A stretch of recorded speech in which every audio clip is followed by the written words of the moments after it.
At its peak, Hashima Island was 9 times more densely populated than Tokyo, with massive concrete apartment blocks rising from the sea like a fortress. But here's the shocking truth. This wasn't just any ordinary city. Every single resident was tied to one of the most dangerous jobs in the world, mining coal from tunnels that extended deep beneath the ocean floor. Today, we're uncovering the complete timeline of how this engineering marvel became one of Japan's most haunting ghost towns, including the dark secrets of forced labor, the incredible daily life of its residents, and the single event that caused 5,000 people to abandon everything and never return.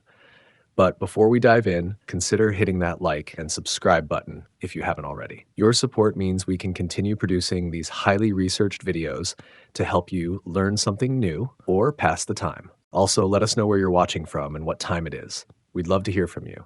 So without further ado, let's begin, shall we? The Black Reef, a barren rock in the East China Sea. 15 kilometers off the coast of Nagasaki, a tiny slash of rock breaks the surface of the East China Sea. This is Hashima. The name means border island. For centuries, it remained nothing more than a barren reef, measuring just 480 meters from north to south and 160 meters east to west. No trees grew here. No fresh water existed. The waves crashed against the slate and the winds howled across its surface. Fishermen passed it on their way to deeper waters. They knew it as an empty place, hostile to life. The late 1800s brought change to Japan unlike anything the islands had known. The Meiji Restoration swept away 250 years of isolation. Western ideas flooded in. Railways appeared, factories rose. The government looked outward, determined to match the industrial powers of Europe and America. This meant steel. This meant ships. This meant coal. Coal powered everything. The fuel ran locomotives, fired furnaces, and drove the engines of Japan's transformation. The nation needed domestic sources. It needed them desperately.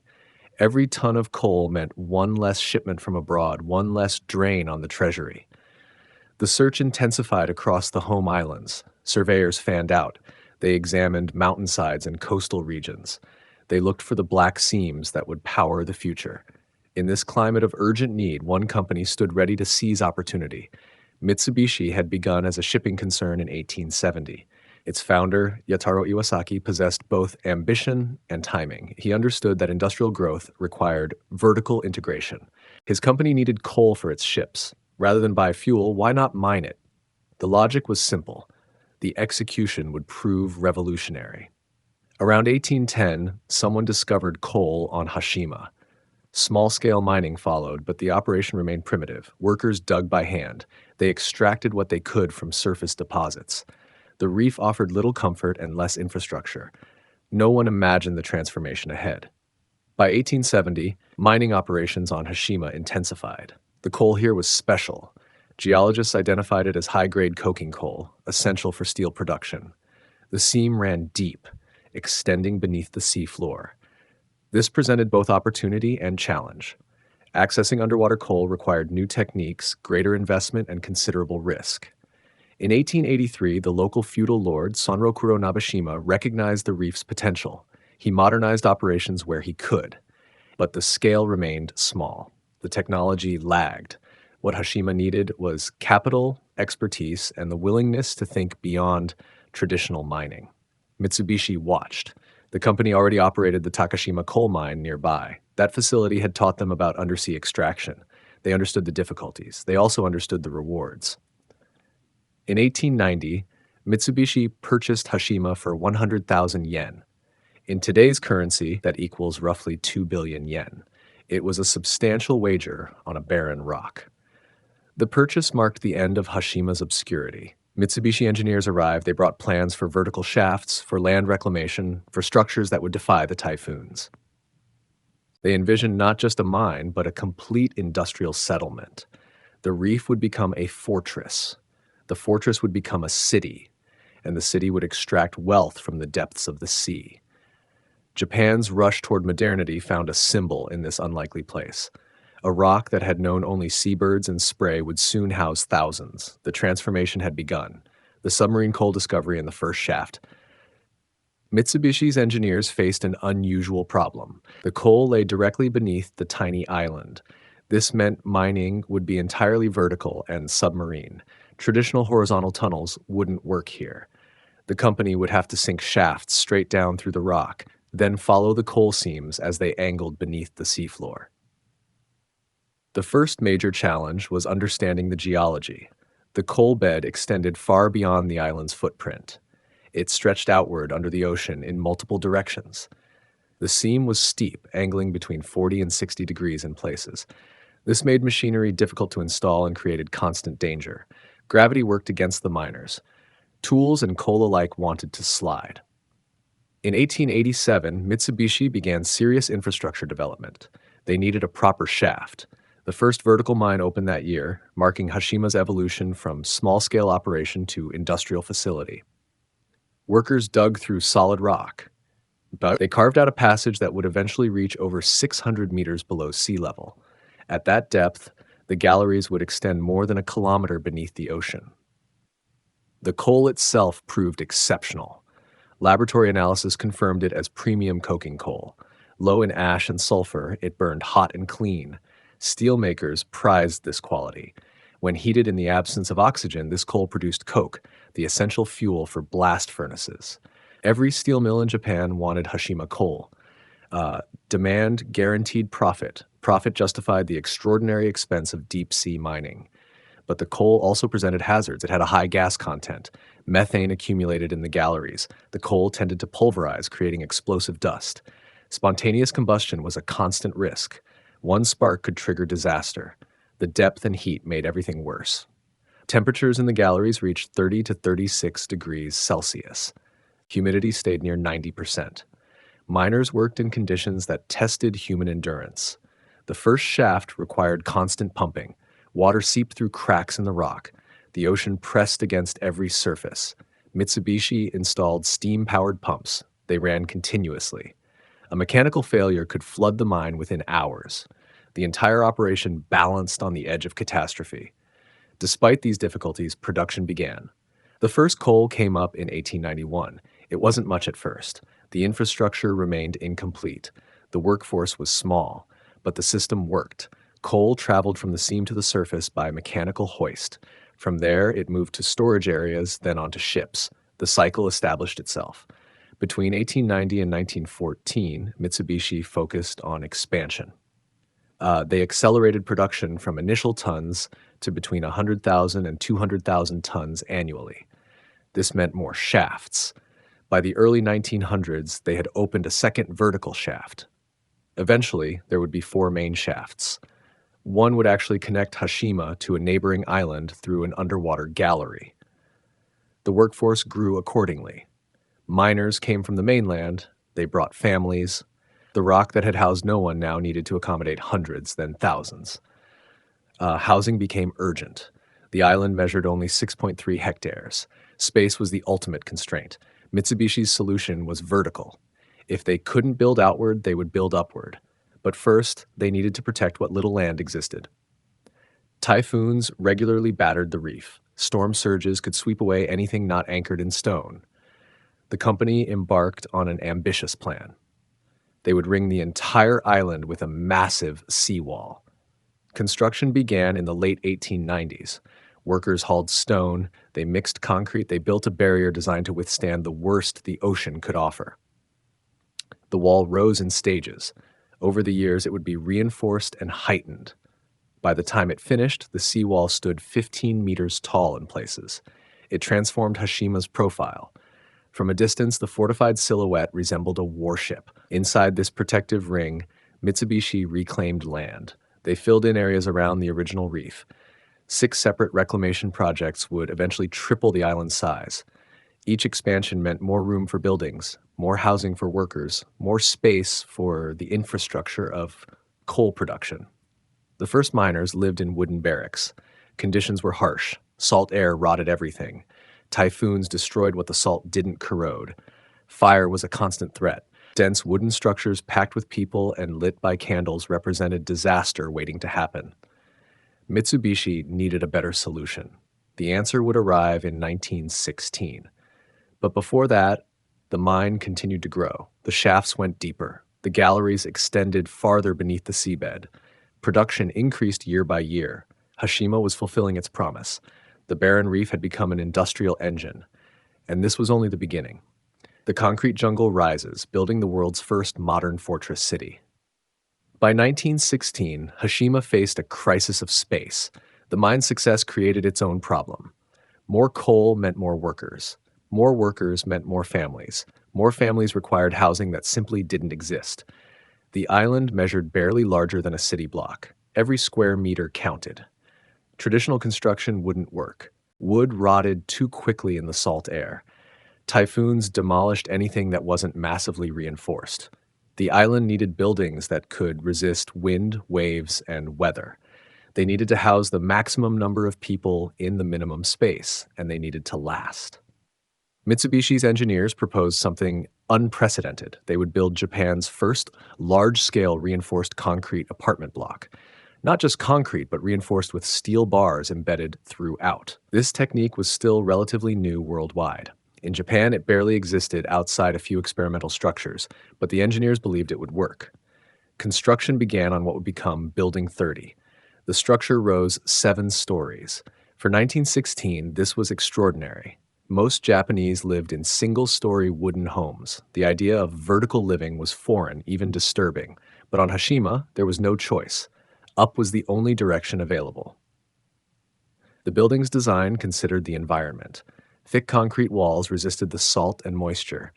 Steel reinforcement provided flexibility during earthquakes. The structure could sway rather than crack. Windows were small and strategically placed. The entire building was engineered to be a fortress against nature. Inside, the layout prioritized efficiency over comfort. Each apartment measured tiny by any standard. A family of 4 might occupy a single room just 2.7 by 3.6 meters. Privacy barely existed. Families separated their living spaces with thin curtains or sliding panels. Single workers had even less. They slept in communal barracks within the building. Toilets were shared. 4 communal bathhouses served the entire island population. Washing happened on a schedule. Miners came straight from their shifts, often still wearing their work clothes. The water turned black immediately. No one minded. This was the reality of island life. 2 years later, in 1918, Mitsubishi completed another massive structure. This building rose 9 stories, making it one of the tallest buildings in Japan at the time. It was called the Nikkyu Shataku, housing for day laborers. The name reflected the social hierarchy that governed island life. Different buildings housed different classes of workers. Managers lived separately from underground miners. Engineers had better quarters than surface workers. The concrete towers encoded status, but the buildings also encoded innovation. These structures represented a revolution in urban design. Japan had never seen anything like them. They were, in effect, the world's first modern high-density residential blocks. They preceded similar developments in Europe and America. Architects today recognize them as forerunners to mid-century public housing projects worldwide. The construction process itself was remarkable. Every material arrived by boat: cement, steel bars, sand, aggregate. All of it came from the mainland. Workers mixed concrete on site. They poured it into forms, story by story. The work continued through typhoon season. Storms sometimes destroyed a week's progress in an hour. They rebuilt and continued. As the apartment blocks rose, the island's appearance transformed. The low wooden structures gave way to a skyline of concrete towers. From the water, Hashima began to resemble its famous nickname, Gunkanjima, or Battleship Island. The buildings looked like superstructure and turrets. The seawall formed the hull. The resemblance to the Japanese battleship Tosa was striking enough that the name stuck permanently. By the 1920s, Hashima had become a vertical city. Narrow alleys ran between the towers. Stairways zigzagged up the hillsides. Everything connected. A network of corridors and covered passages linked the major buildings. Residents could walk the entire island without going outside. This mattered during typhoons when venturing into the open meant risking death. The buildings included more than housing. Ground floors held shops. The main building featured a commercial district that residents called Hashima Ginza, mimicking Tokyo's famous shopping street. Here, residents bought daily necessities. Fresh vegetables arrived by boat from the mainland. Fishermen from nearby islands brought their catch. The market bustled with activity. Mitsubishi also provided amenities that mainland towns might lack. The island had a hospital with modern equipment. Schools educated children from elementary through junior high. A movie theater showed the latest films. Pachinko parlors offered entertainment. There was even a dedicated shrine and temple for religious observance. Everything necessary for a complete life existed within this tiny, fortified space. The population continued to grow. By the 1930s, over 3,000 people lived on Hashima. This created a population density unlike anywhere else on Earth. But the buildings could handle more. Mitsubishi kept expanding. More apartments rose, more workers arrived. The mine's production increased year by year. The concrete jungle had achieved its purpose. Mitsubishi had created a self-contained industrial community in the middle of the sea. Workers lived where they worked. The company controlled everything. This arrangement suited the corporation perfectly. It reduced costs, improved efficiency, and maximized production. The workers accepted it because wages were good and work was steady. For many, life on Hashima represented opportunity. The engineering achievement drew attention. Architects and planners visited from across Japan. They marveled at the density, the vertical construction, and the resilience of the concrete structures. Hashima became a model. The techniques developed here influenced urban planning throughout Japan. The island had become more than a coal mine. It was a laboratory for modern living. Life in the battleship, a day in the peak years, 1950s. Morning on Hashima arrived with the sound of whistles. The mine operated 3 shifts around the clock. Workers rose at different hours depending on their assignments. In the cramped apartments, families stirred in the darkness. Children slept on futons that were rolled up during the day to create living space. Privacy was a luxury no one could afford. Breakfast was simple. Rice, miso soup, pickled vegetables. Fresh food was precious. Everything came by boat from the mainland. In bad weather, boats couldn't dock. The island had to make do with what it stored. Water came from an undersea pipeline completed in 1957. Before that, every drop arrived by ship. Residents learned to conserve. They used seawater for laundry and washing. Fresh water was for drinking and cooking only. Children attended school in buildings that stood 7 stories tall. The schools had elevators specifically for transporting lunch from the kitchen to upper floors. This was remarkable for the time. Most Japanese schools had no such equipment. On Hashima, everything was vertical. Playgrounds existed on rooftops. Children played ball between ventilation equipment and water tanks. They learned to avoid the edges. The concrete walls around the roofs were high, but not high enough to eliminate all danger. The school curriculum matched mainland standards. Teachers came from Nagasaki. They lived on the island for the duration of their contracts. Many found the isolation challenging, but the pay was better than mainland positions. The students themselves accepted their circumstances. For children born on Hashima, this was normal life. They knew nothing else. After school, children had limited options for entertainment. The island offered no forests to explore, no rivers to play in, no parks in the conventional sense. Instead, they had the rooftops, the narrow alleys, and the commercial district. Some families kept small vegetable gardens on rooftop spaces. This was Japan's first experiment with rooftop farming. Workers hauled soil from the mainland. They planted crops that could tolerate salt spray and wind. It wasn't much, but it provided fresh vegetables and taught children about growing things. Adults spent most of their time working. The mine demanded everything. Underground shifts lasted 8 hours. The work was brutal. Men descended in cages that plummeted 600 meters or more. The ride down took 3 minutes. Miners stood packed together in the metal cage, descending into heat and darkness. At the bottom, they walked through tunnels to reach the working face. The coal seam angled steeply. Miners worked on inclined surfaces, chipping away at the coal with pneumatic drills. The noise was constant and deafening. Dust filled the air despite ventilation systems. Sweat soaked through clothing within minutes. The temperature made every movement exhausting. Gas detectors monitored constantly for methane. Everyone knew the danger. One pocket of gas, one spark, and dozens could perish. The coal came out in chunks and powder. It traveled by conveyor to the shaft, then up to the surface. There, it moved to a processing facility, then to storage, then onto ships. The cycle never stopped. Hashima produced coal 24 hours a day, every day. The island glowed at night from all the lights.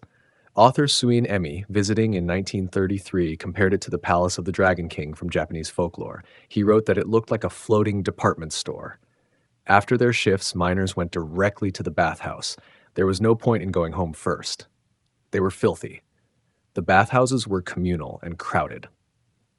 Men soaked in tubs of water that quickly turned black from coal dust. It didn't matter. The heat eased their aches. They talked about the day's work, about problems in the mine, about anything except the danger they faced daily. This was their ritual. This was how they coped. Women's lives followed different patterns. Many worked in support roles. Some staffed the shops, others worked in the hospital or schools. Housewives managed the impossible logistics of keeping families clean, fed, and clothed in an environment hostile to all three. Laundry was a constant battle. The salt air stained everything. Clothes dried stiff with brine. Nothing lasted long. The commercial district, Hashima Ginza, served as the social center. People gathered here in the evenings. The shops stayed open late. The movie theater showed films several times a week. The pachinko parlors drew steady crowds. A restaurant served simple meals. There was even a brothel, acknowledged but not discussed openly. It served the large population of single men. Religious life continued despite the industrial setting. The island had both a Shinto shrine and a Buddhist temple. Festivals were celebrated. New Year brought decorations and special meals. The Obon Festival honored ancestors. On these occasions, the whole island participated. The celebrations created community feeling. They reminded people that they were more than workers. They were neighbors, family, human beings, trying to build normal lives in abnormal circumstances.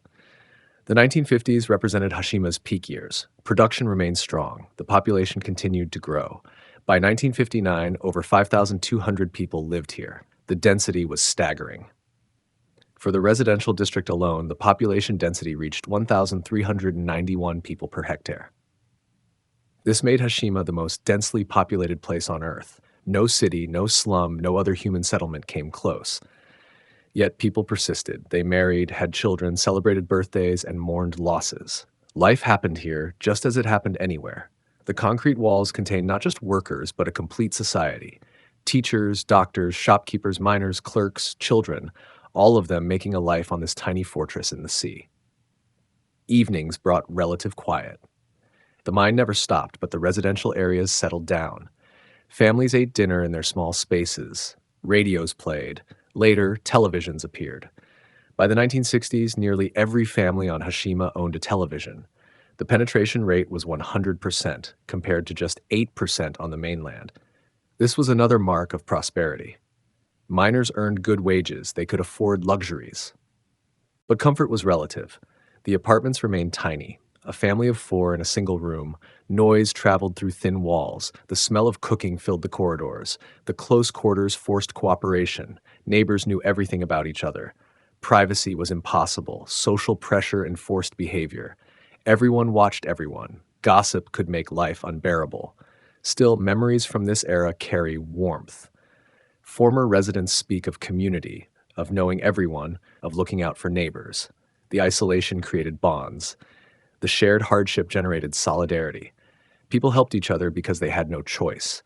The island demanded cooperation or everyone suffered. As night fell completely, the lights of Hashima blazed, the mine worked on. The concrete towers rose black against the sky. The ocean surrounded everything. This was life in the battleship, life at the peak of Japan's coal age. It wouldn't last forever. The beating heart, the mining operation deep beneath the sea, beneath the apartments, beneath the schools and shops, beneath all the surface activity, the real work happened. The mine was Hashima's reason for existence. Everything else served this purpose. Without the coal, there would be no island, no city, no community, just a barren reef in the East China Sea. 4 main shafts descended from the surface. The largest and deepest reached over 1,000 meters below sea level by the 1940s. This was extraordinary depth for any mine. For a submarine coal mine, it was unprecedented. The shafts themselves were engineering marvels. 6 meters in diameter, lined with reinforced concrete, they resisted tremendous pressure from the surrounding rock and seawater. Miners descended in cages. These metal boxes held 20 men or more. They stood pressed together. The descent began slowly. Then the cage accelerated to 8 meters per second. At that speed, men's stomachs lurched. The walls of the shaft blurred. The air temperature rose noticeably. After 3 minutes of falling through darkness, the cage slowed and stopped at the designated level. From there, miners walked. The main galleries extended horizontally from the shaft. They followed the coal seam as it angled deeper beneath the ocean floor. Some galleries stretched more than a kilometer from the shaft. Walking to the work face took time. Miners carried their tools, their lunch, and their safety lamps. The tunnels were low. Taller men walked bent over. Everyone learned to move carefully. The floor was uneven. Water dripped from the ceiling. The air tasted of coal dust and moisture. The coal face itself presented the hardest challenge. The seam angled steeply. Men worked on slopes that sometimes exceeded 60 degrees. They couldn't use heavy machinery on such steep inclines. The work remained largely manual. Miners attacked the coal with pneumatic drills. The drills screamed. The noise in the confined space was overwhelming. Most miners suffered hearing damage. It was an expected consequence. The coal broke away in chunks and powder. Workers shoveled it into carts. The carts moved on rails to the main gallery. From there, conveyor belts transported the coal to the shaft bottom. The hoist brought it to the surface. Every ton of coal made this journey. In a productive year, Hashima extracted over 400,000 tons. Heat was the constant enemy. At depth, the Earth's warmth combined with the exertion of mining. Temperatures reached 36 degrees Celsius. Humidity stayed near 100%. Men stripped to their undergarments. Sweat poured off them. Dehydration was a serious risk. The company provided water, but getting it to the work face was difficult. Men rationed what they carried. The heat and moisture created other problems. Equipment rusted rapidly. The wooden supports that held up the ceiling rotted. They had to be replaced constantly. Electrical systems corroded. Everything required more maintenance than in a normal mine. The ocean pressed against every surface. Salt water seeped through cracks. The pumps ran without cease, fighting an enemy that never rested. Gas added danger to discomfort. Hashima's coal produced significant amounts of methane. This odorless gas accumulated in pockets. When mixed with air in the right proportion, it became explosive. The slightest spark could trigger a blast that would propagate through the galleries, collapsing tunnels and incinerating miners. To prevent this, the mine used constant monitoring. Ventilation systems forced fresh air through the tunnels. Fans pushed it to the workface. The used air carrying coal dust and methane was drawn out. Electric equipment was carefully maintained. Naked flames were absolutely forbidden. Miners used safety lamps with enclosed flames. Even striking a rock with a metal tool could create a spark. Everyone worked with this knowledge in their minds. Despite precautions, accidents happened. Cave-ins were the most common. The steep angle of the seam made the rock above unstable. Workers installed wooden props and steel beams to support the ceiling, but the pressure at depth was immense. Sometimes the rock simply failed. Men were crushed or trapped. Rescue was difficult. The narrow tunnels made it hard to reach victims. Time mattered. After a collapse, the race was on to dig through rubble before air ran out. Gas explosions were less frequent, but more catastrophic. When they occurred, they devastated entire sections. The blast could travel along the galleries, multiplying the destruction. Following an explosion, rescue teams faced toxic fumes, collapsed passages, and the risk of secondary blasts. Sometimes bodies couldn't be recovered. The sea claimed them. The miners knew these risks. Everyone who descended the shaft understood. Yet they did it day after day. Some worked the same mine for decades. They accepted the danger because the wages were among the best in Japan. A skilled miner on Hashima earned enough to support his family well. Children could attend school. Families could afford small luxuries. For many, this made the risk worthwhile. The coal itself was valuable beyond its quantity. Hashima produced premium coking coal. Steel mills across Japan depended on it. The city of Nagasaki, just 15 kilometers away, used Hashima coal to power its shipyards. Those shipyards built some of the largest vessels in the world. During the wartime years, they constructed battleships and aircraft carriers. Hashima coal fueled Japan's military machine. The connection was direct.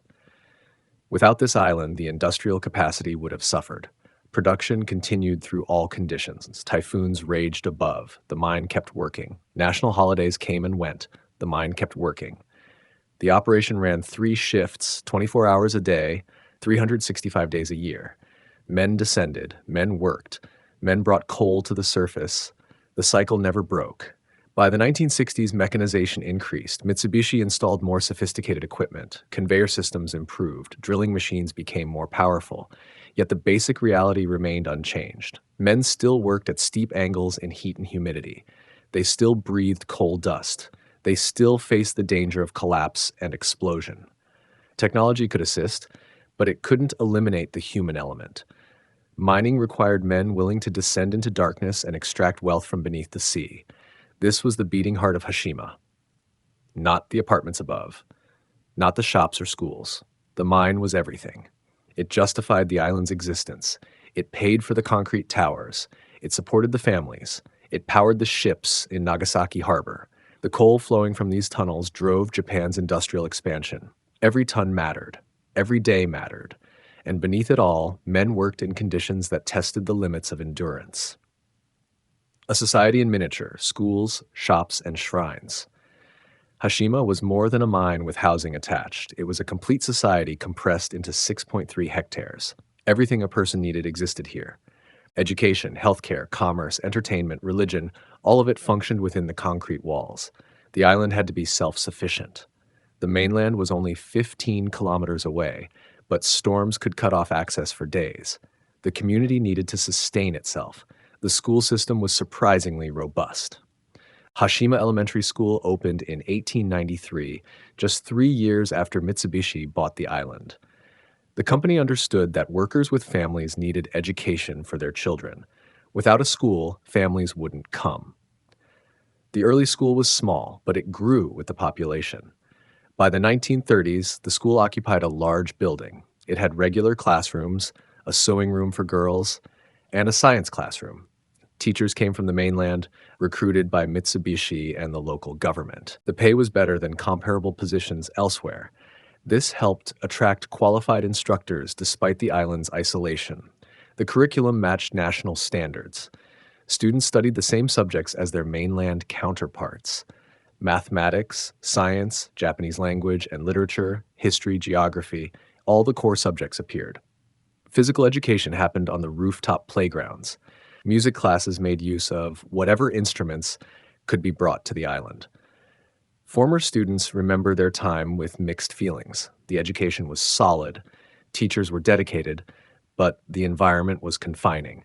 Children couldn't explore nature, they couldn't take field trips in the normal sense. Their world was concrete and steel. Yet they adapted. Children always do. They created games suited to their environment. They found joy in narrow alleys and rooftop spaces. The school also served a social function. It was a place where children from different backgrounds mixed. The superintendent's son sat beside the miner's daughter. This wasn't always smooth. Social hierarchies existed on Hashima just as they did anywhere. Managers' children sometimes looked down on miners, children. But the close quarters forced interaction. Everyone knew everyone. Complete segregation was impossible. The hospital provided another essential service. Mining was dangerous work. Accidents required immediate treatment. The island hospital had surgical capabilities, an X-ray machine, and basic diagnostic equipment. For its time and location, the facility was well equipped. Doctors and nurses lived on the island. They were always available. This mattered when minutes could determine whether an injured miner survived. The hospital also handled routine medical needs. Births, illnesses, checkups, all the normal healthcare functions occurred here. The close quarters meant diseases could spread rapidly. The medical staff worked to prevent epidemics. They promoted hygiene and monitored for outbreaks. Tuberculosis was a concern. The damp air and crowded conditions created ideal circumstances for the disease. The hospital maintained vigilance. Commerce on Hashima centered on Hashima Ginza. This shopping street occupied the ground floor of the main apartment building. Shops lined both sides. Residents bought daily necessities here. Grocers sold vegetables, fish, rice, and preserved goods. A post office handled mail. A barber cut hair. A shop sold fabric and sewing supplies. Everything needed for daily life was available. Fresh food was precious. Boats arrived regularly from the mainland with vegetables and fish. Local fishermen from nearby islands also brought their catch. The island had no agriculture except the small rooftop gardens. Every grain of rice, every piece of fruit came from elsewhere. During storms, supplies ran short, prices rose. Residents learned to stock basics against emergencies. The shopping street was more than a commercial center, it was a social hub. People gathered here in the evenings. They exchanged news and gossip. Shopkeepers knew everyone. They extended credit to families experiencing hard times. The relationships were personal. The isolation created bonds. These weren't just merchants and customers, they were neighbors. Entertainment options were limited but significant. The island had a movie theater with 400 seats. Films changed regularly. For many residents, the movies provided their primary connection to the outside world. They saw Tokyo, they saw foreign countries, they saw lives completely different from their own. The theater was always packed. Tickets were cheap. Even families with little money could afford occasional movies. Pachinko parlors offered another escape. These Japanese pinball establishments attracted crowds. The noise, the lights, the possibility of winning prizes, all of it appealed to workers seeking distraction. Some men spent hours here after their shifts. Wives complained about the money wasted. But the pachinko parlors thrived. They served a psychological need. Religion maintains its despite the industrial setting. The island had both a Shinto shrine and a Buddhist temple. These weren't large structures, but they were real and functional. Priests conducted ceremonies. Residents prayed for safety, prosperity, and health. The mine was dangerous. Men needed reassurance that some higher power watched over them. Major festivals were celebrated. New Year was the biggest. Families prepared special meals, they wore their best clothes, they visited the shrine to pray for a good year. The Obon festival in summer honored dead ancestors. Lanterns were lit. People remembered those who had passed. These observances connected Hashima to the larger Japanese culture. They reminded residents they were part of something beyond this tiny island. Community events brought everyone together. Sports competitions pitted different work groups against each other. Baseball was popular. The island had a small playing field squeezed between buildings. Children played while adults watched and cheered. These games mattered. They created identity and pride. The island also had less formal gathering places. Men drank at small bars.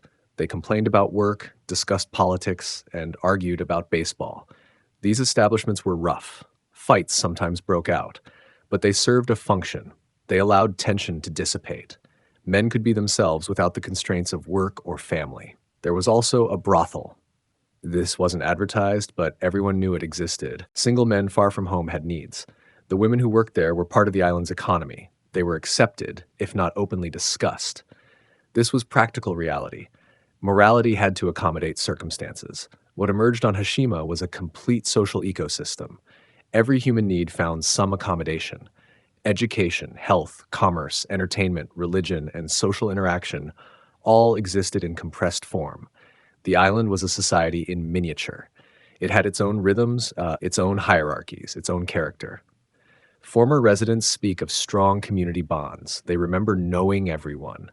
They remember helping neighbors during hard times.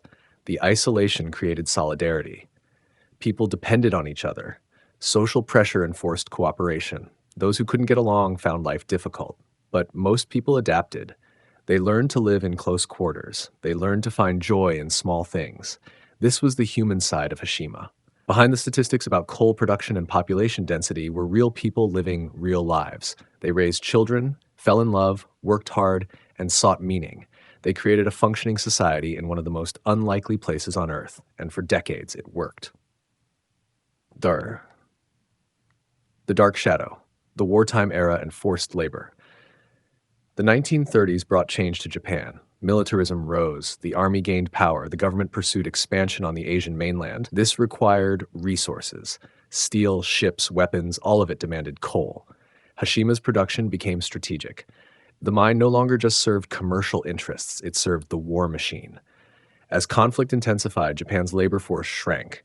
Men were conscripted for military service, domestic workers became scarce, mines, factories, and construction projects faced critical shortages. The government responded with a program it called labor mobilization. The reality was forced conscription of workers from occupied territories. Korean workers arrived on Hashima beginning in the late 1930s. Korea had been under Japanese rule since 1910.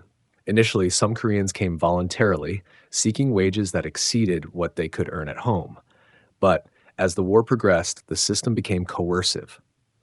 The Japanese government imposed quotas on Korean villages. Each had to provide a certain number of workers. Local officials selected men. Refusal meant punishment. Families had little choice. Chinese workers came later, primarily after 1943. These men were captured or conscripted in occupied China. They had no choice at all. They were transported to Japan against their will and assigned to labor sites across the country. Hashima received its share. Records from this period are incomplete. Mitsubishi destroyed many documents after the war. The Japanese government's records are fragmentary. Testimonies from survivors provide the clearest picture, but even these are limited. Many who experienced the worst never survived to tell their stories. What evidence exists paints a disturbing picture. Korean and Chinese workers faced discrimination from the start. They were segregated from Japanese workers. They lived in separate, inferior housing. While Japanese miners occupied the concrete apartment blocks, conscripted workers were housed in old wooden barracks. These buildings were poorly maintained, they leaked during rain, they offered little protection from winter cold. Food allocation differed as well. Japanese workers received adequate rations. Conscripted workers received less. The quality was inferior. Testimonies describe constant hunger. Men weakened from malnutrition still had to work. The physical demands didn't change based on how much food they received. The work assignments also differed. Conscripted workers were given the most dangerous and difficult tasks. They worked the deepest sections. They handled the heaviest manual labor. Safety equipment was minimal. Training was inadequate. Accident rates among these workers were significantly higher than among Japanese miners. Escape was nearly impossible. The island was surrounded by ocean. Swimming to the mainland meant 15 kilometers in cold water with strong currents. Few attempted it. Those who did rarely succeeded. The bodies of some who tried washed up on nearby shores. Guards watched constantly. The company maintained discipline through threat and punishment. Physical abuse occurred. Multiple testimonies confirm this. Foremen beat workers who moved too slowly or made mistakes. The beatings were systematic, meant to enforce control through fear. Some workers were severely injured. Medical treatment was minimal. If a man couldn't work, he was worthless to the company. The death toll remains disputed. Different sources provide different numbers. Korean government records suggest around 122 Koreans perished on Hashima. Chinese sources indicate fewer Chinese deaths, perhaps because fewer Chinese workers were sent there. But these are official figures. Survivors suggest the actual numbers may have been higher. Bodies were not always recorded. Some men simply disappeared. The causes of death varied. Mining accidents claimed some. Disease took others. Malnutrition weakened immune systems. Tuberculosis spread in the cramped barracks. Injuries that might have been treatable proved fatal when medical care was denied or delayed.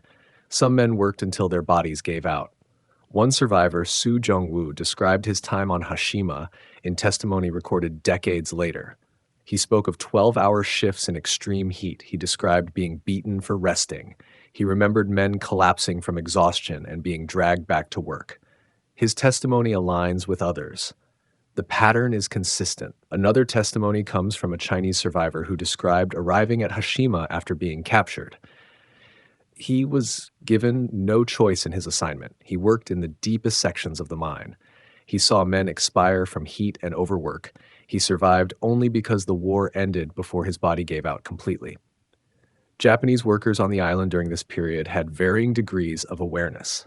Some knew exactly what was happening. They saw the conditions. They witnessed the abuse. Others remained ignorant or chose to look away. The segregation made it easier to ignore. If you didn't go near the barracks that housed conscripted workers, you might never see the worst of it.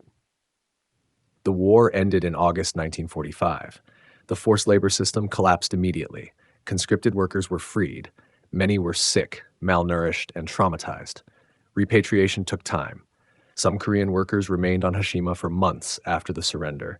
Eventually, they boarded ships back to Korea. They carried memories that would haunt them for life.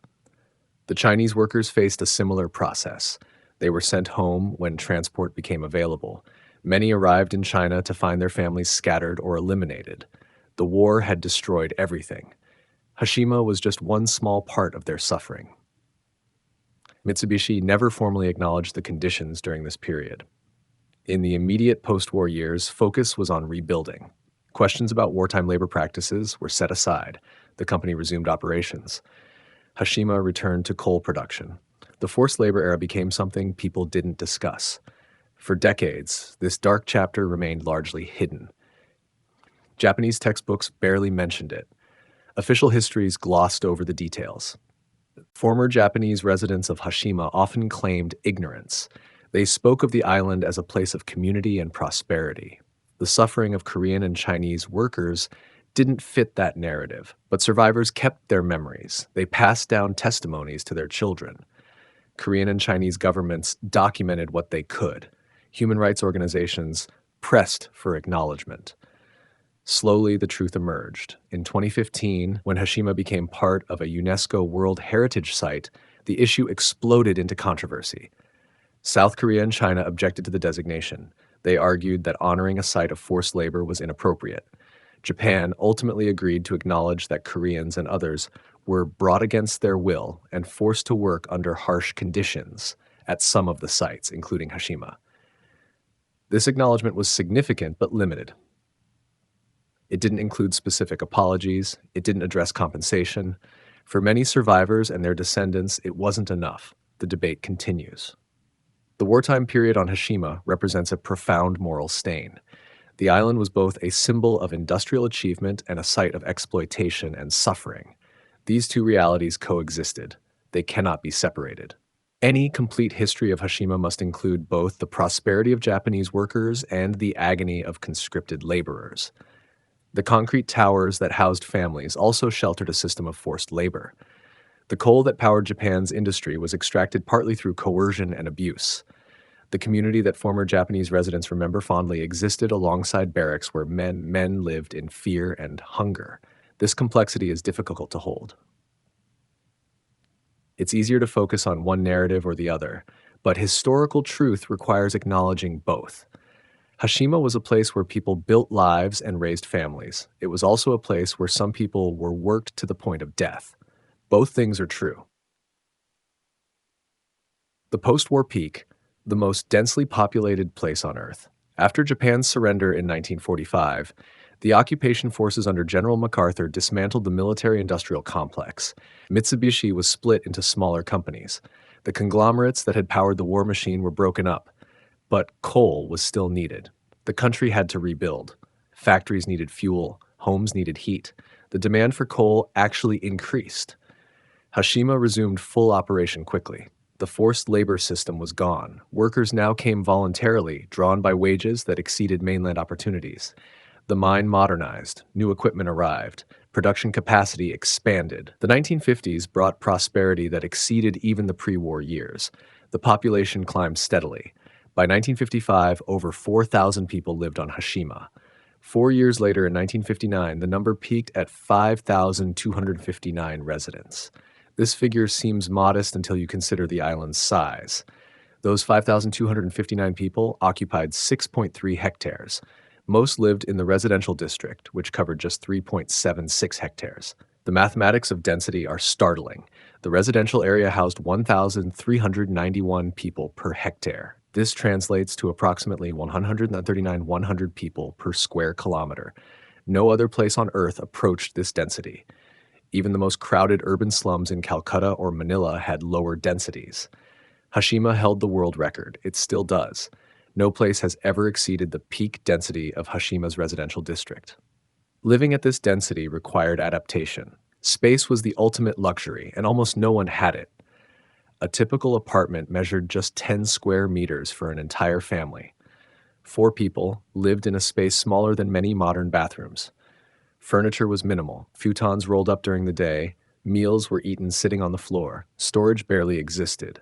Every possession had to earn its place. Sound traveled through the walls constantly. Conversations, arguments, intimate moments. Nothing was private. Everyone heard everyone. This created pressure to conform to community standards. Loud behavior was frowned upon. Children were taught to be quiet. Social harmony wasn't just preferred, it was essential for survival. The narrow passages between buildings were crowded at all hours. Miners heading to different shifts passed each other. Children ran through on their way to school or play. Housewives hurried to the shops. The human traffic never stopped. People developed protocols for moving through the space. They learned to slide past each other in corridors barely wide enough for two people. Despite the crowding, amenities improved. By the late 1950s, nearly every apartment had a television. The penetration rate reached 100%, far exceeding the mainland average. This was possible because miners earned good wages. Mitsubishi paid well. The company understood that attracting workers to such an isolated, confined environment required compensation. Money was the incentive that made the system work. The island's infrastructure expanded to match the population. More shops opened on Hashima Ginza. The hospital added staff and equipment.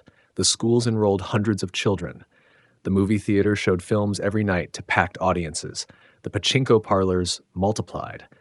Entertainment became increasingly important as a release valve for the pressure of dense living. New buildings rose. The construction never really stopped during the 1950s. Mitsubishi kept adding capacity. More apartments meant more workers. More workers meant more coal production. The company's logic was straightforward. The workers accepted it because the alternative was returning to less prosperous conditions on the mainland. The community that existed at peak population was remarkably cohesive. Former residents describe a strong sense of identity. They were Hashima people. They lived in a place unlike anywhere else. This created pride despite the difficulties. Children who grew up during these years remember feeling special. They lived on the famous Battleship Island. They were part of something unique. The social structure reflected Japan's broader hierarchy. Managers lived in better apartments. Engineers had more space than miners. Surface workers ranked below underground workers. The hierarchy was visible in everything from housing assignments to seats at community events. Everyone knew their place.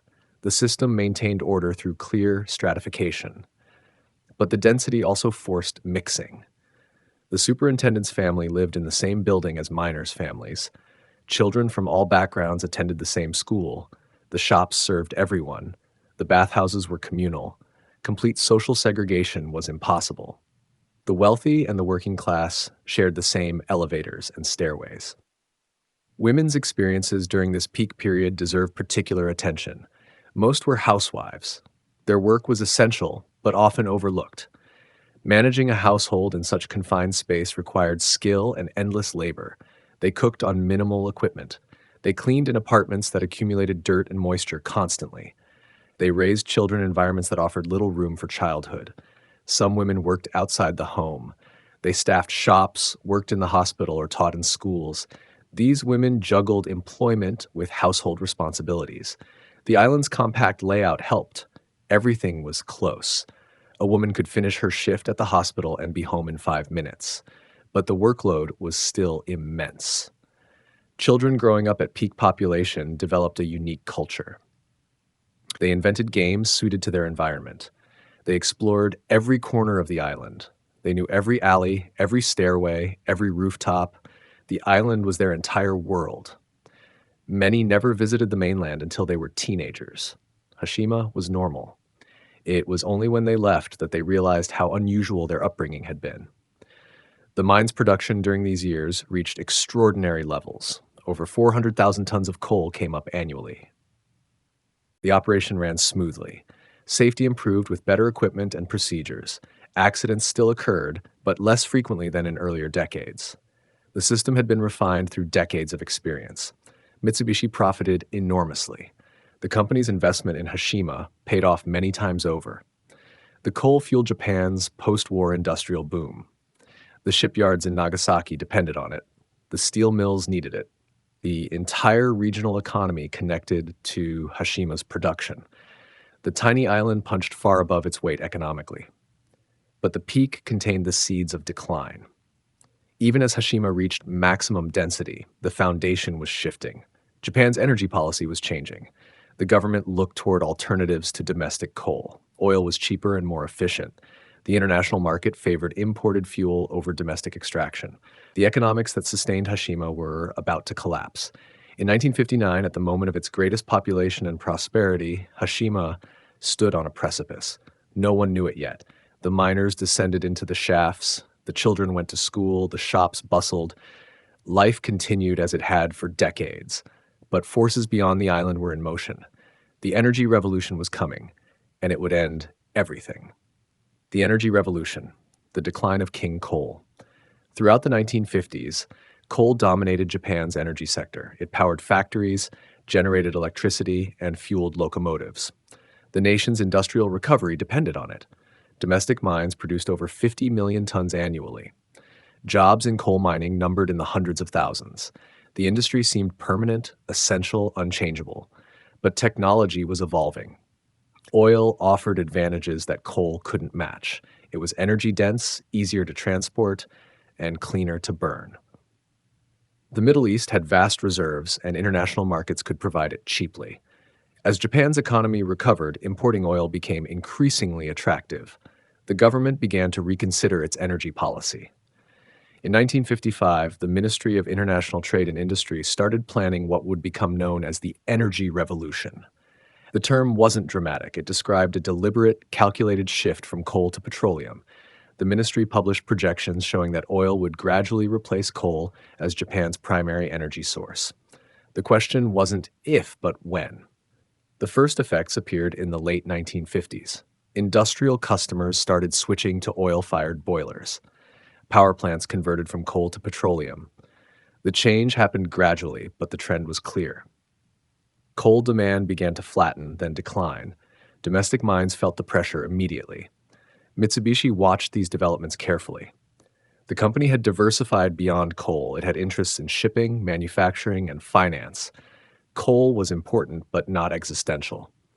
Still, the company had massive investments in mines across Japan. Shutting them down would mean writing off decades of infrastructure development. The government sweetened the decision. It offered subsidies to companies that closed unprofitable mines. The policy aimed to rationalize the coal industry. Smaller, less efficient mines would close. Larger operations might survive. But the direction was unmistakable. The coal industry was being phased out. Hashima faced particular challenges. Undersea mining was expensive. The depth of the shafts meant constant pumping. The steep angle of the coal seam required extra labor. Equipment maintenance in the salt air was costly. All of this was acceptable when coal prices were high and demand strong. But as oil competition increased, the economics turned negative. Production costs on Hashima exceeded the value of the coal extracted.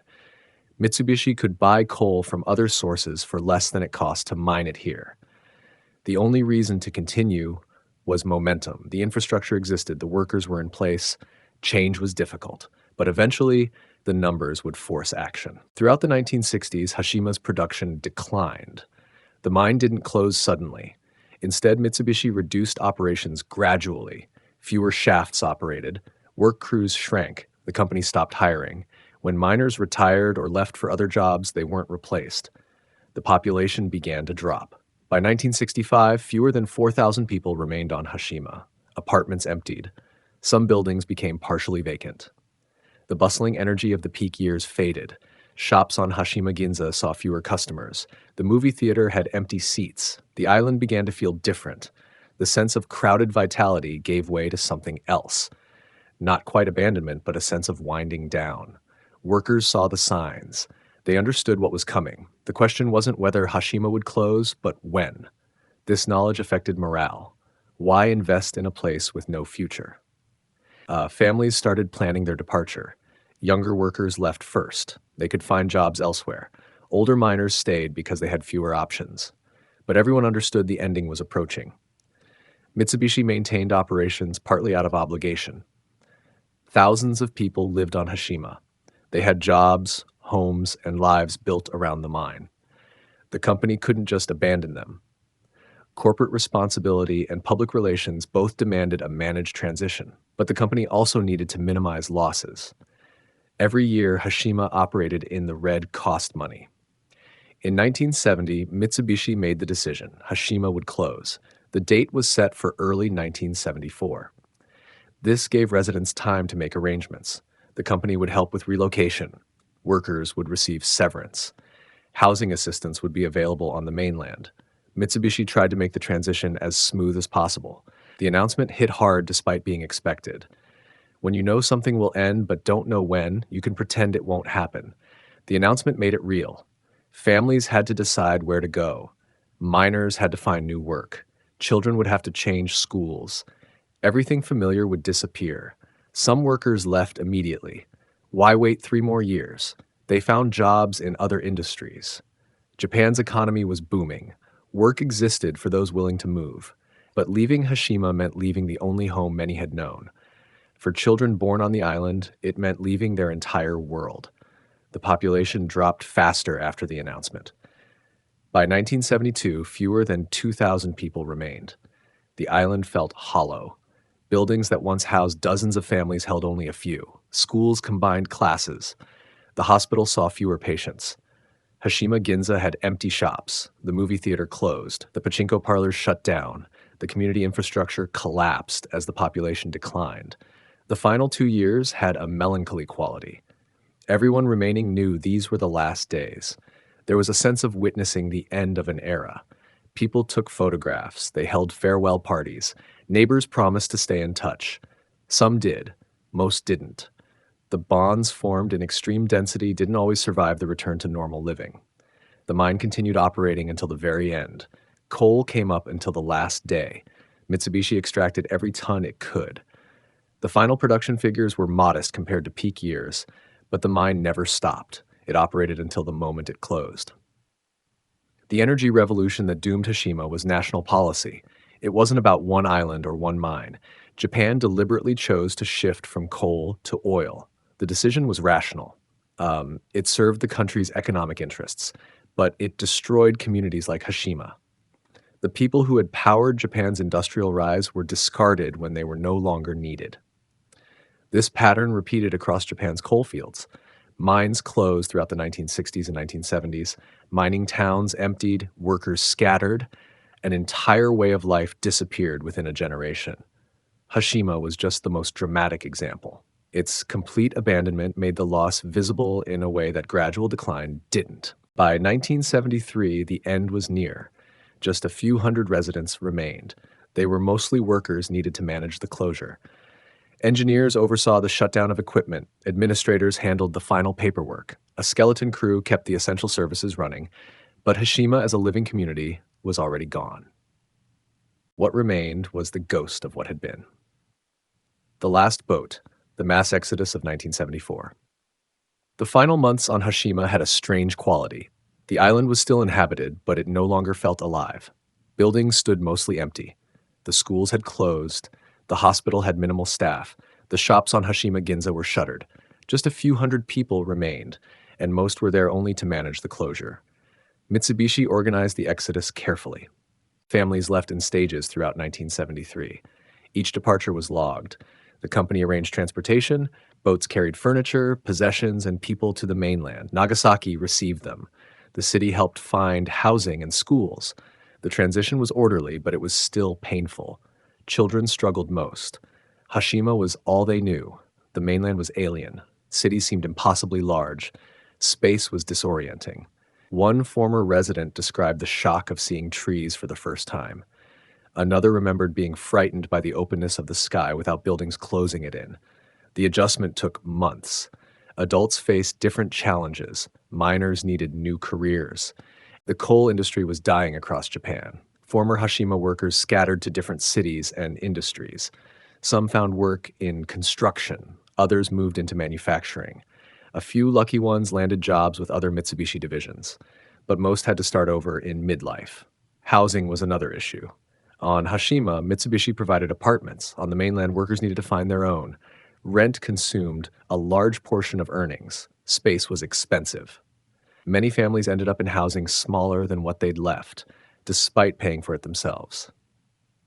The irony was bitter. They had more freedom, but less security.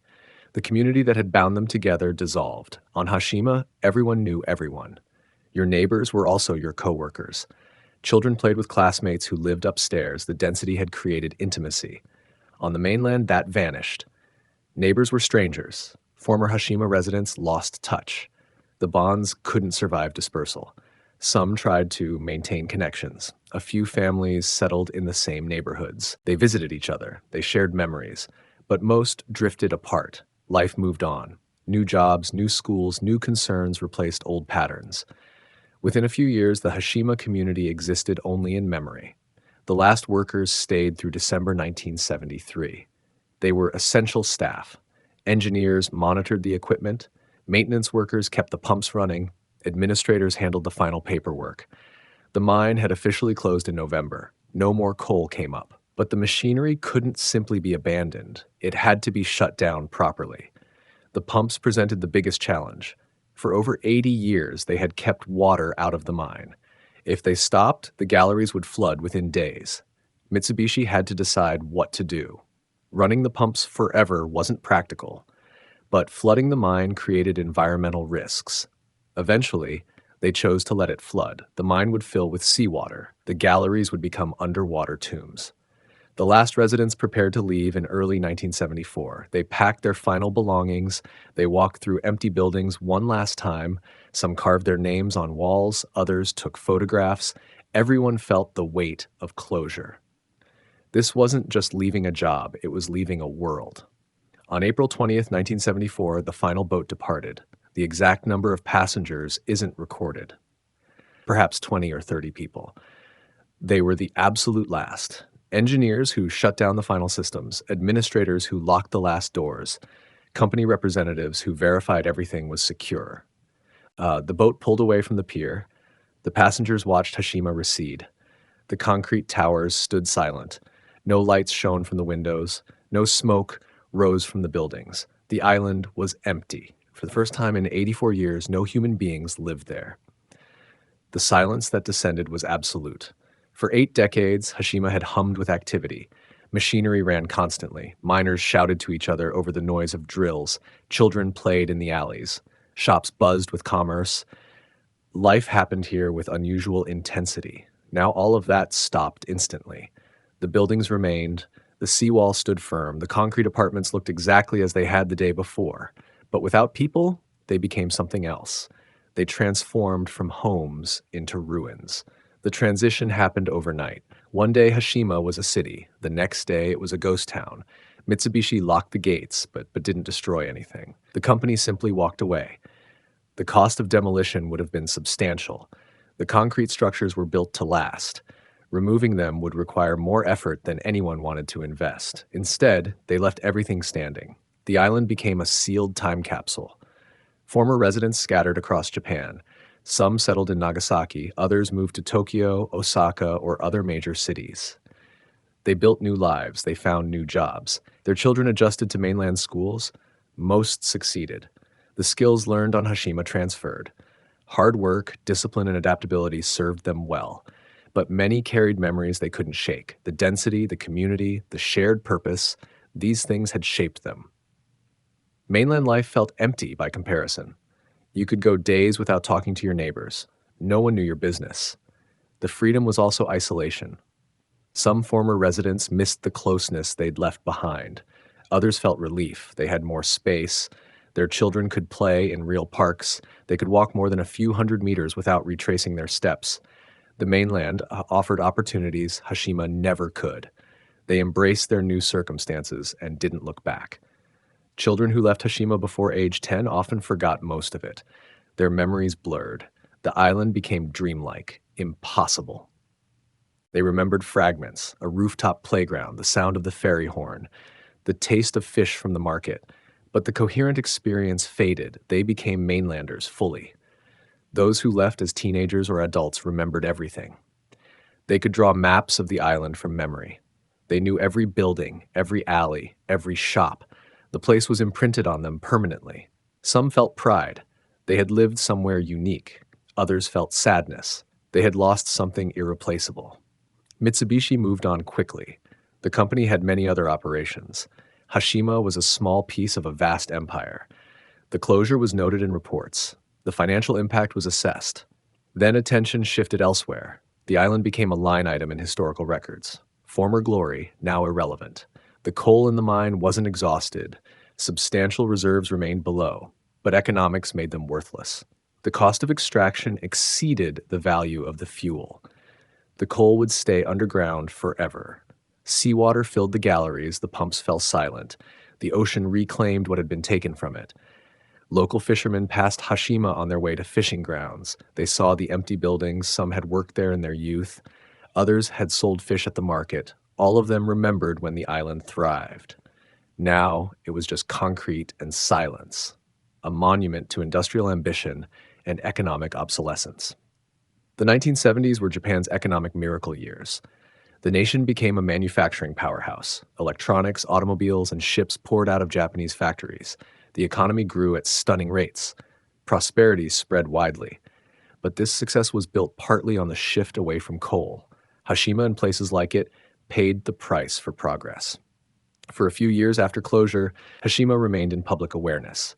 Newspapers ran occasional stories about the abandoned island. Former residents gave interviews. Photographers captured images of the empty streets. But attention faded quickly. New stories emerged. Hashima slipped into obscurity. The buildings began their long decay. Rain entered through broken windows. Salt air corroded everything metal. Typhoons damaged roofs. Nature started the slow process of reclamation. But this would take decades. Reinforced concrete was built to last. The island wouldn't collapse quickly. By the late 1970s, most people had forgotten Hashima. It was invisible again, just as it had been before 1890. The reef had been empty for millennia. It had been occupied for less than a century. Now it returned emptiness. The cycle felt complete. But the story wasn't over. The abandoned island would have a second life, stranger than the first. Explorers would come. Photographers would document the decay. Films would use it as a location. Hashima would become famous again, but for different reasons. The ghost city would capture imaginations across the world. In 1974, no one predicted this. The final boat pulled into Nagasaki harbor. The passengers disembarked. They went their separate ways. Hashima stood alone, 15 kilometers offshore, silent, empty, waiting. The entire story of Hashima Island, parts 11 to 15, The Silence, 4 decades of natural reclamation. The last resident stepped onto the ferry on April 20th, 1974. Rain fell gently as families clutched their belongings and cast final glances toward the concrete towers they once called home. Within 3 months, the entire population had vanished from Hashima. The mines stood silent. The apartments emptied. The island fell quiet for the first time in nearly a century. What remained was extraordinary in its completeness. Coffee cups sat on tables, bicycles leaned against walls, and beds remained unmade. The island was left as if a neutron bomb had gone through it, with people's breakfasts remaining on the tables. Children's toys scattered in hallways. Family photographs hung crooked on walls. Height marks still traced children's growth on doorframes. Time had stopped on Hashima, but nature had not. Since the abandoned island had not been maintained, several buildings collapsed, mainly due to typhoon damage. The first casualty was the wooden structures. Within months, the salt air began its relentless attack. Window frames warped, doors swung loose on rusted hinges. The ocean that had once provided coal now delivered destruction. Typhoons struck with seasonal fury. Each storm brought waves that crashed over the seawalls, sending spray deep into the concrete maze. The storms tore at roofing tiles and shattered windows. Rain found every crack, every weakness. Water seeped into apartments where families had laughed and argued and dreamed. The concrete buildings proved more stubborn. These structures had weathered decades of typhoons while occupied. Now they faced the elements alone, some of which are over 100 years old. The buildings had been constructed with cutting-edge technology. Yet even the strongest concrete could not resist forever. Salt became the silent destroyer. The ocean spray carried sodium chloride into every crevice. The salt crystallized inside the concrete, expanding and contracting with temperature changes. Slowly, almost imperceptibly, it pushed apart the cement bonds. Cracks appeared. Hair thin at first, then growing wider with each passing season. The steel reinforcement bars, once protected by concrete, found themselves exposed. Salt water reached the metal heart of the buildings. Rust bloomed like orange flowers across gray walls. The steel expanded as it corroded, creating pressure that split the concrete further. A cycle of decay had begun that nothing could stop. Plant life arrived on the wind. Seeds carried by birds took root in the accumulated soil on rooftops. Flora flourished as abandoned concrete walls crumbled.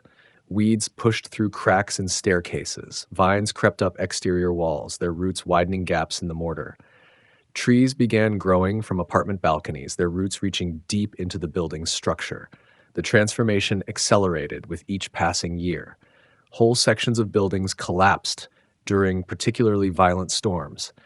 Several buildings collapsed largely due to typhoon damage. The sound of falling concrete echoed across the empty courtyards. Dust clouds rose and settled, leaving new piles of rubble where homes had stood. By the 1980s, Hashima had become unrecognizable to former residents. The neat apartment blocks had become jagged ruins. Staircases led to nothing. Balconies hung in midair, their supporting walls long gone. The school playground disappeared under collapsed debris. The shopping street filled with fallen masonry. Wildlife returned to claim the island. Seabirds nested in broken windows. Crabs scuttled through flooded basements. Fish swam in the lower levels of buildings where the sea had broken through the foundation walls. The boundary between land and water began to blur. Yet the most haunting aspect was not the physical decay. It was the preserved remnants of human life. Across the island, you can find remnants of the many lives lived here. At times, it feels as though they have only just left, somehow expecting to return. A child's shoe in a hallway, newspapers dated from January 1974, calendars still turned to the month of departure. The silence itself became a presence. A presence. No voices echoed in the courtyards. No footsteps climbed the concrete stairs. No children played where games had once filled every corner. The wind whistled through broken windows with a sound that seemed almost human. The waves crashed against empty seawalls with no one to hear them. Ownership of the island passed quietly from hand to hand. The island was owned by Mitsubishi until 2002, when it was voluntarily transferred to Takashima Town. Few noticed or cared. Hashima had become a ghost island in every sense, forgotten by most, abandoned to time and weather. Yet even in decay, the island retained its power to fascinate. Urban explorers and photographers began to take notice. Hashima's ruins possessed a haunting beauty that spoke to something deep in the human imagination. The island had become a monument to impermanence, a testament to the briefness of human ambition when measured against the patience of the sea. The silence would not last forever. Forces were already at work that would bring voices back to Hashima.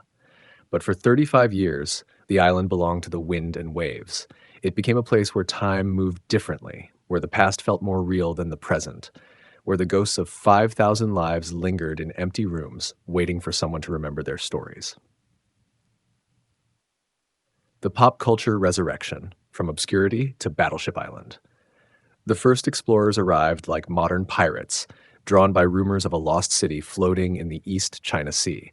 They came by small boats, under cover of darkness, dodging Coast Guard patrols and risking arrest for trespassing.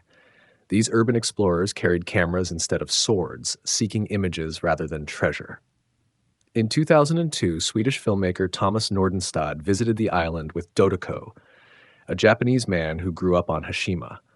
The occasion marked the first time that Dodoko had been on the island as an adult, and his experience was nothing short of harrowing. The documentary they created, simply titled Hashima, Japan, 2002, would become the first window into the abandoned world for global audiences. In one scene, Sakamoto returns to the apartment where he lived with his family 30 years ago. "My mother's decorations are still up here," Sakamoto says.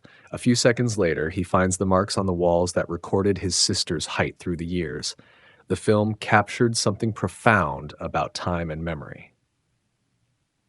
Here was a place where the past remained physically present, untouched, and waiting.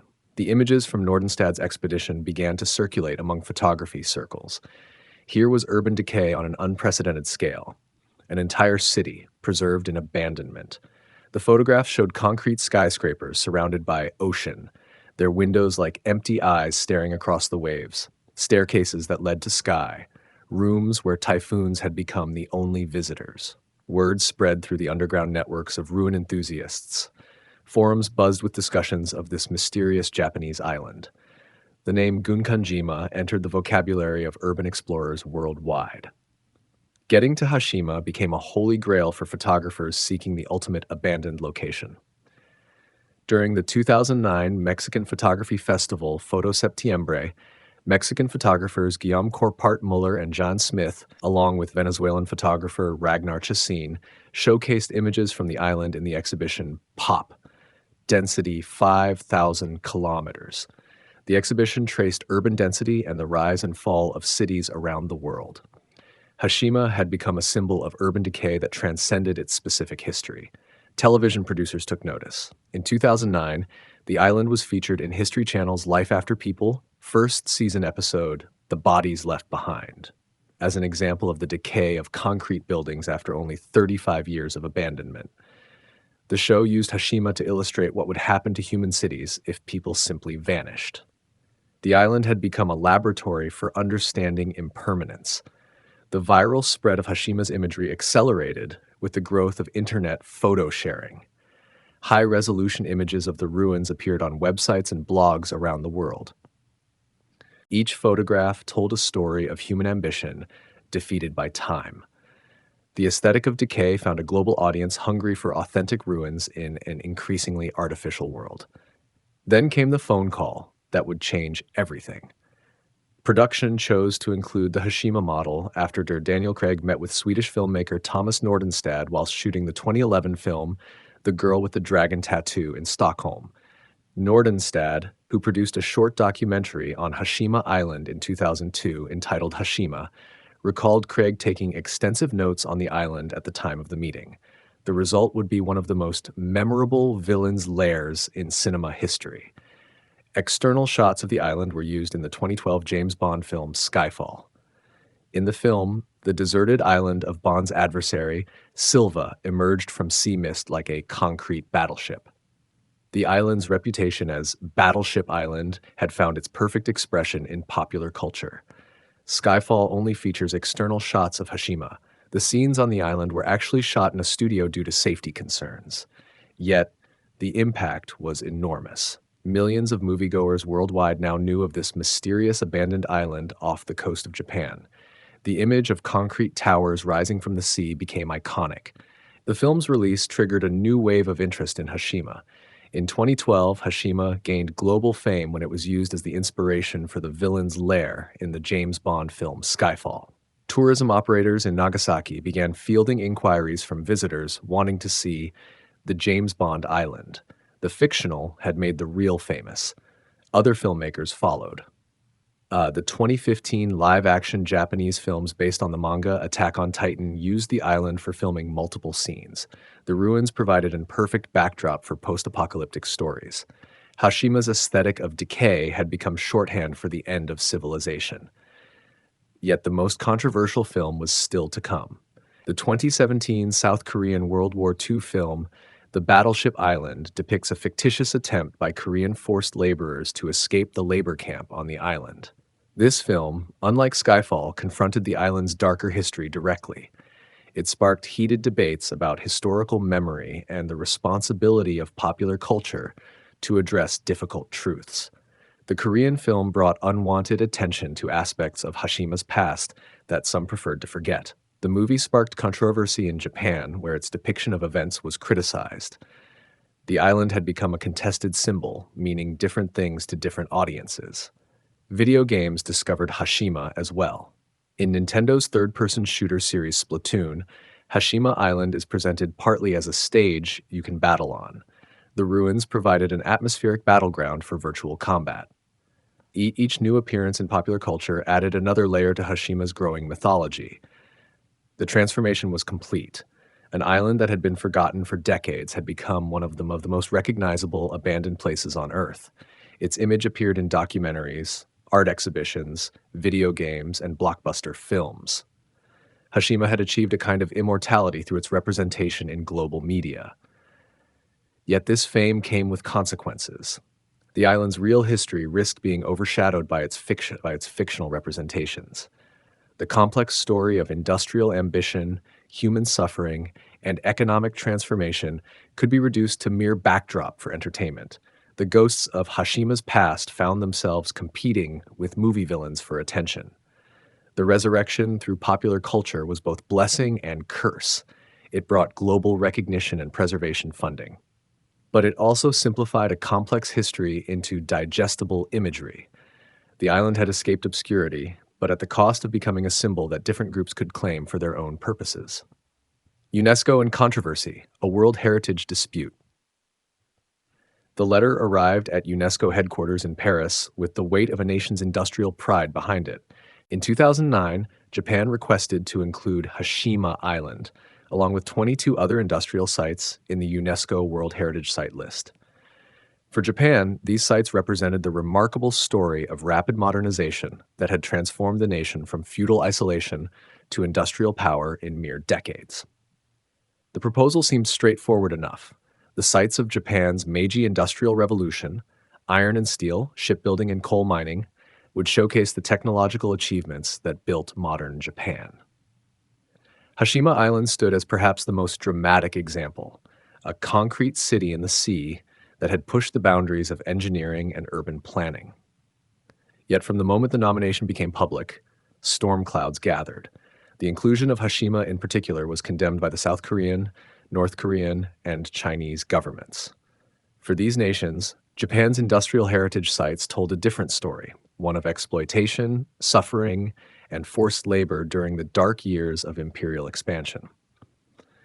South Korea argued that the official recognition of those sites would violate the dignity of the survivors of forced labor, and that World Heritage sites should be acceptable by all peoples across the globe.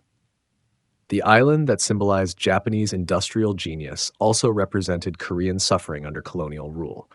The battle lines were drawn not just between nations, but between competing narratives of the past. Japan emphasized the period from 1850 to 1910, the years of rapid modernization and technological innovation.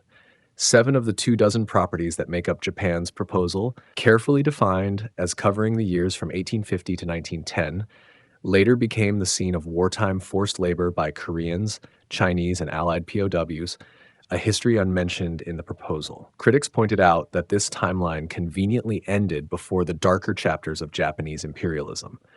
The forced labor, the brutal working conditions, the deaths of Korean and Chinese workers, all of this fell outside the proposed period of significance. It was, opponents argued, a deliberate attempt to sanitize history. The controversy deepened as survivor testimonies came to light. The dark and hidden chapter of Japan's history began to unfold with a 1983 testimony by Seo Jung-woo, who was conscripted for forced work at the age of 14. Among my colleagues, about 40 people drowned while trying to break out from the island or committed suicide, Seo said. These testimonies painted a picture of Hashima far different from the industrial triumph narrative. Miners headed down before sunrise and returned 12 hours later from the heating surface of the underwater mine that hits over 40 degrees Celsius. The working conditions had been nightmarish for many, regardless of their nationality. Diplomatic negotiations intensified as the 2015 UNESCO World Heritage Committee meeting approached. Both sides had too much at stake to simply walk away. For Japan, World Heritage status represented international recognition of its peaceful transformation into a modern democracy. For South Korea, allowing the designation without acknowledgement of forced labor would feel like a betrayal of historical victims. Behind closed doors, diplomats worked toward a compromise. The talks were delicate, touching on decades of unresolved historical grievances between the two nations. Every word mattered. Every phrase was scrutinized for hidden meanings or unintended implications. South Korea and Japan eventually agreed on a compromise, that Japan would present information about the use of forced labor in relevant sites, and both nations would cooperate towards the approval of each other's World Heritage Site candidates. The agreement seemed to offer a path forward that honored both industrial achievement and human suffering. The crucial moment came on July 5, 2015, at the 39th UNESCO World Heritage Committee meeting. Japan's UNESCO representative Kuni Sato committed to acknowledging the issue as part of the history of the island and stated that there were a large number of Koreans and others who were brought against their will and forced to work under harsh conditions in the 1940s at some of the sites, including Hashima Island. This was the acknowledgement that South Korea had sought. Japan also claimed to be prepared to incorporate appropriate measures into the interpretive strategy to remember the victims, such as the establishment of information center. With these commitments on the record, South Korea formally withdrew its opposition to Hashima Island being on the list. The site was subsequently approved for inclusion on the UNESCO World Heritage List on the 5th of July as part of the item sites of Japan's Meiji Industrial Revolution, iron and steel, shipbuilding, and coal mining. For a moment, it seemed that historical reconciliation and heritage preservation could coexist, yet the ink was barely dry on the agreement when the backlash began. Immediately after the UNESCO WHC meeting, Japanese Foreign Minister Fumio Kishida rejected the idea that Koreans were forced laborers and claimed that they were instead requisitioned against their will to work. The careful diplomatic language was already being reinterpreted. The controversy would only deepen in the years that followed. The promise to establish an information center that would tell the full story became a source of new disputes. When the center finally opened, critics argued that it failed to live up to Japan's UNESCO commitments.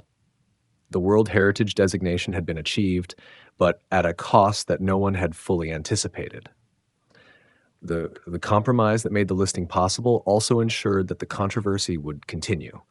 Different groups would interpret the agreement differently, each claiming that the other side had violated the spirit, if not the letter, of the accord. Hashima Island had become more than a heritage site. It had become a symbol of the difficulty of reconciling competing historical narratives in a globalized world. The same ruins could represent industrial triumph or human tragedy, depending on who was telling the story and which parts of the past they chose to emphasize. The UNESCO listing had saved Hashima from complete decay and obscurity, but it had also transformed the island into a battlefield where the past and present collided with uncomfortable frequency. The ghosts of the island now included not just former residents, but unresolved grievances that refused to rest in peace. Return to the ruins, the secured tourist trail. The announcement came quietly in 2009, almost 35 years to the day after the last resident had departed. Travel to Hashima was reopened on 22nd of April 2009 after 35 years of closure. For the first time since 1974, ordinary people would once again set foot on the concrete battleship that had captured the world's imagination. Yet this was not a simple reopening. The island that tourists would visit bore little resemblance to the thriving community that had once called Hashima home. Decades of neglect had transformed the urban landscape into something far more dangerous than beautiful. Every step posed potential hazards. Every structure threatened collapse. The city of Nagasaki, which had inherited responsibility for the island, faced an enormous challenge. How do you make safe a place designed for 5,000 residents but abandoned to typhoons and decay? How do you balance preservation with public safety on an island where even the concrete could no longer be trusted? The answer came in the form of careful engineering and painful compromise. Several buildings collapsed, largely due to typhoon damage. There was also the danger of other buildings collapsing, but these have since been restored with concrete. Teams of structural engineers surveyed every building, every wall, every staircase that visitors might encounter. The most dangerous structures were stabilized or demolished entirely. Some of the collapsed exterior walls have been restored with concrete. New concrete patches now dot the island like bandages, modern materials holding together the fragments of a bygone era. The repairs were functional rather than aesthetic, designed to prevent further collapse rather than restore original appearance. From this safety assessment emerged the tourist route, a carefully planned path that would allow visitors to experience Hashima while minimizing risk. The route covered only a tiny fraction of the island's total area. Access is restricted to designated areas for safety reasons. Most of the island would remain forever off limits, too dangerous for public access. The path itself required substantial construction. Concrete walkways were poured to create stable footing where the original surfaces had deteriorated. Steel railings were installed to prevent visitors from straying into hazardous areas. The infrastructure needed to support tourism was almost as substantial as what was required for the original mining community. 3 observation platforms mark the journey's key stops. The 45-minute tour includes 3 observation points, offering dramatic views of the ruins and a glimpse into the island's once thriving life. From these vantage points, visitors can see into the abandoned apartments, across the collapsed courtyards, and up at the concrete towers that still stand against the sky. The first platform faces the mine entrance and administrative buildings.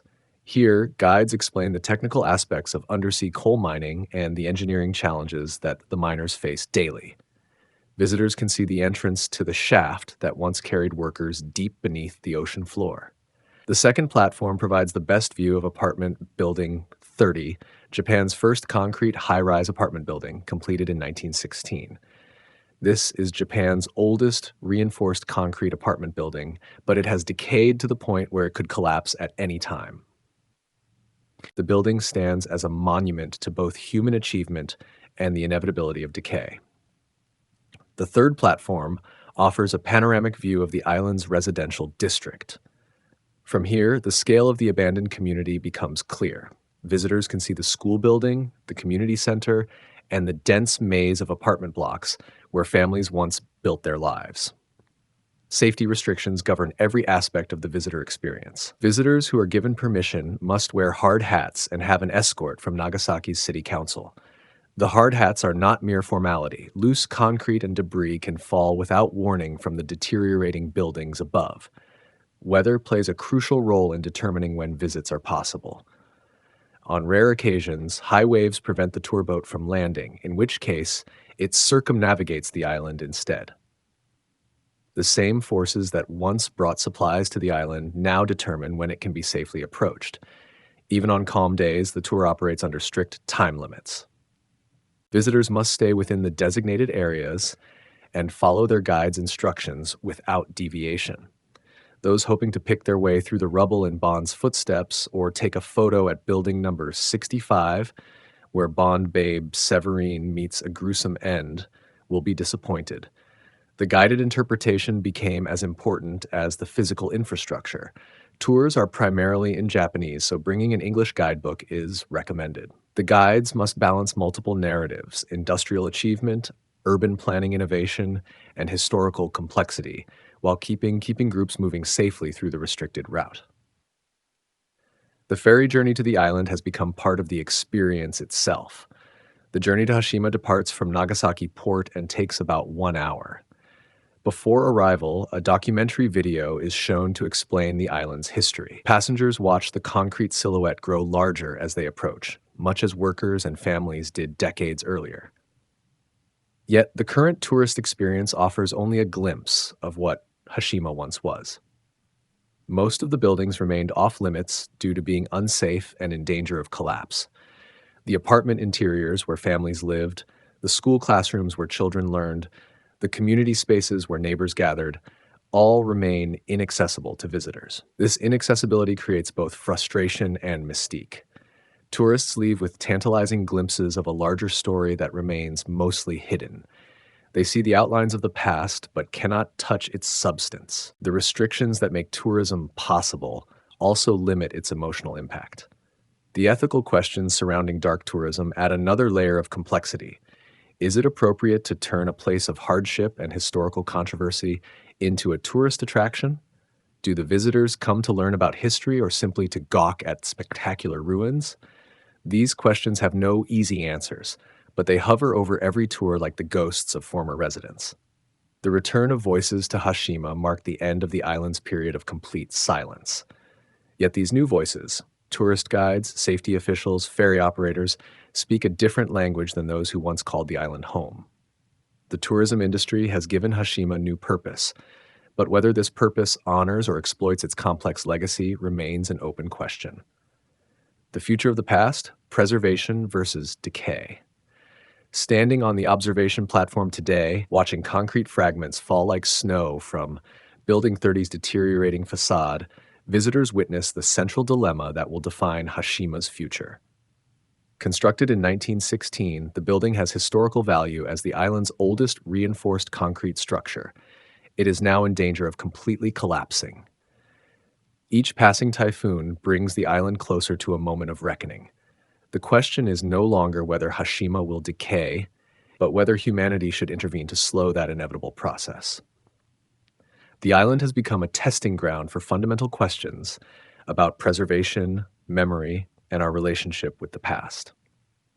Should we fight time itself to save these concrete monuments, or should we step aside and let nature reclaim what was always borrowed from the sea?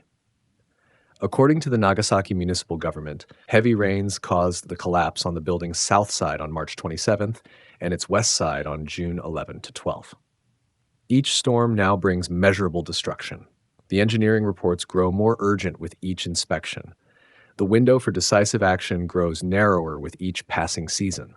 The technical challenges of preservation are staggering. Under normal circumstances, buildings are torn down long before they suffer such extensive damage.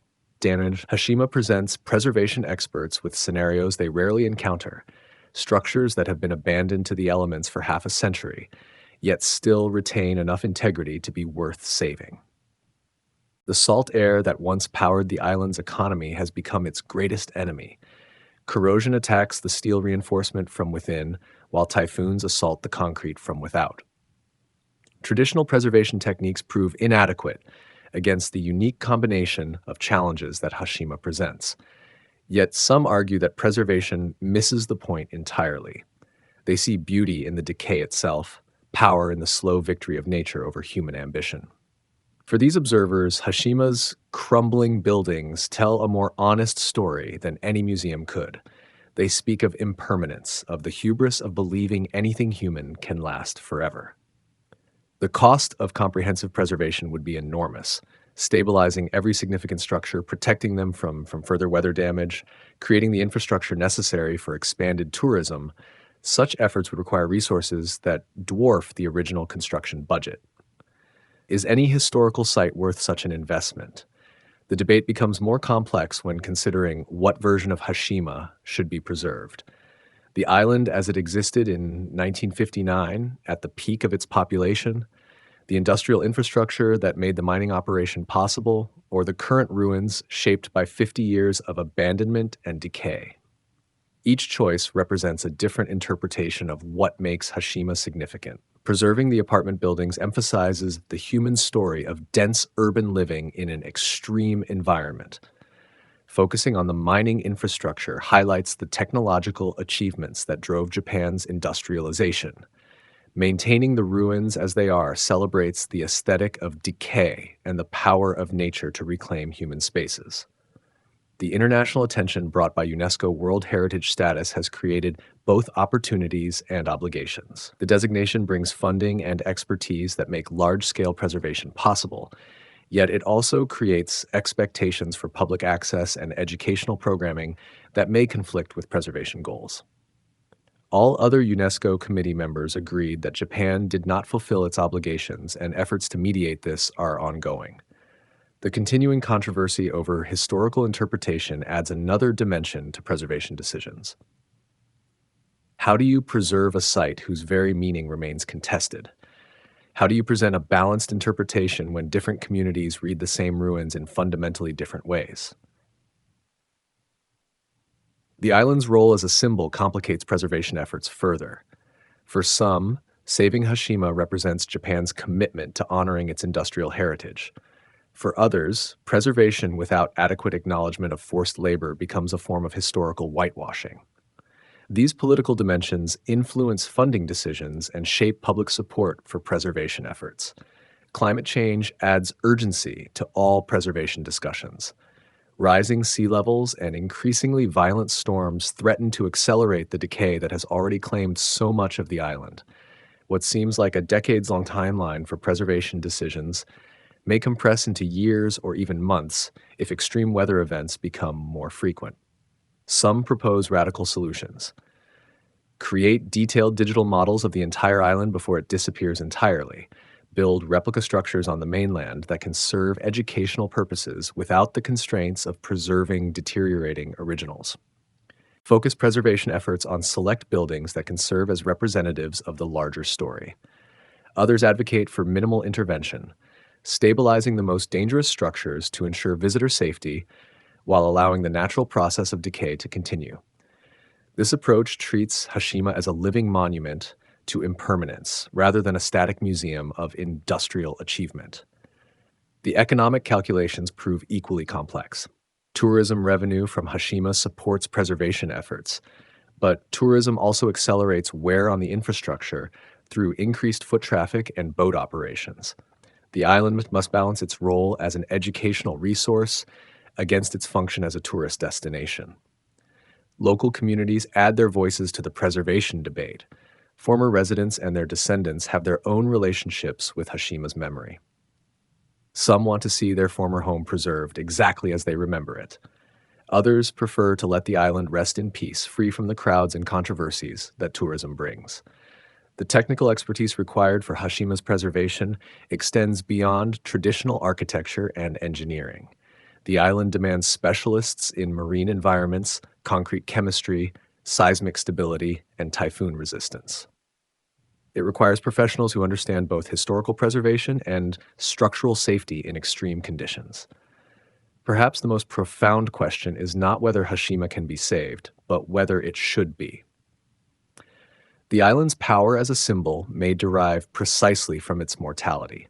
The sight of concrete towers slowly surrendering to the sea speaks to truths about human achievement that a perfectly preserved museum could never convey. Time will make the choice if humans do not. Each year brings new damage, new collapses, new evidence that the forces of decay cannot be held back indefinitely. The island that once defied the sea by existing at all now faces the ocean's patient but inexorable claim. Standing on Hashima today, watching the interplay of preservation and decay, visitors witness something rare in human experience, a place where time moves visibly, where the future arrives in real time. Whether that future includes concrete towers or empty waves depends on choices being made now, in committee rooms and budget meetings far from the island itself. The ghosts of Hashima's past watch and wait to see what the living will decide about their legacy. The island's future remains unwritten, balanced between human will and natural force, between memory and forgetting, between the desire to preserve and the wisdom to let go.